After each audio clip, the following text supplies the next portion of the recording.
Headline: Japanese and Chinese leaders visit opposing capitals in Ukraine war. Source: BBC News. Date: the 21st of March 2023. Details: if ever you needed a demonstration of how the war in Ukraine is echoing in Asia, the schedule of the Japanese and Chinese leaders offers a prime example.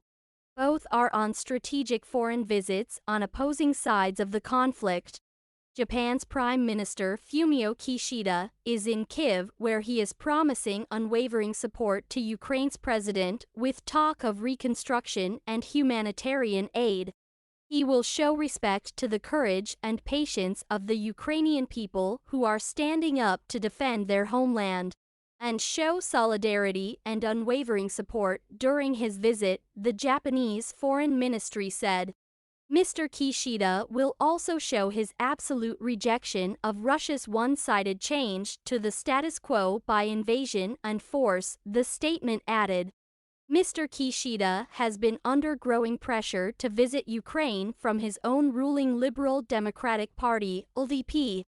Until today, he was the only G7 leader not to have visited since Russia launched its invasion last year, and there had been calls for him to go before he presides over a G7 summit in Hiroshima in May. He had already secured one strategic diplomatic coup by holding a summit with South Korea's president last week in Tokyo, the first time that had happened in more than a decade. Normalizing ties with Seoul, sharing intelligence, and showing a united front against North Korea will all reassure Japan's strategic ally, the U.S. The visit to Ukraine will no doubt be welcomed by Washington too. Part of the Chinese leader's ongoing visit to Moscow is an effort to expand the country's global clout. The presence of Japan's leader in Ukraine, at the same time, sends a strong message on where they stand within this geopolitical turmoil. This is no mean feat. Japan has a lot of balancing to do, especially in its relationship with China. Last month, both countries held security talks here in Tokyo for the first time in 4 years. Beijing said it was troubled by Japan's military build-up, and Tokyo criticized China's military ties to Russia and its suspected use of spy balloons. These are the world's second and third largest economies, and an open channel of communication is key despite their current tensions.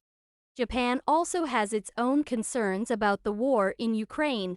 There is a deep worry about potential parallels between the Russian invasion and a worst-case scenario of Chinese military aggression against Taiwan, which would no doubt pull Japan in. We are not there yet and may never be, but it is quite telling where each leader chose to be on Tuesday. China's Xi Jinping, meanwhile, is in Moscow and has been described by Russia's Vladimir Putin as a friend and a partner. China may insist it is neutral, but it looks more Moscow-leaning than honest broker right now. On Tuesday, Mr. Xi said China would prioritize its ties with Russia and described the two countries as great neighboring powers.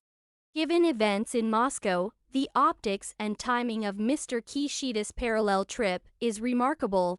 So, what can we read into it?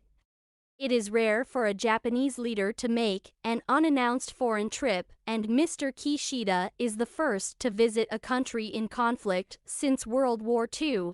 The visit was kept a secret until just before his arrival early on Tuesday, with officials citing security concerns. Thanks for watching. Please like, comment, and share. Don't forget subscribe and click the bell button to get update news reminder.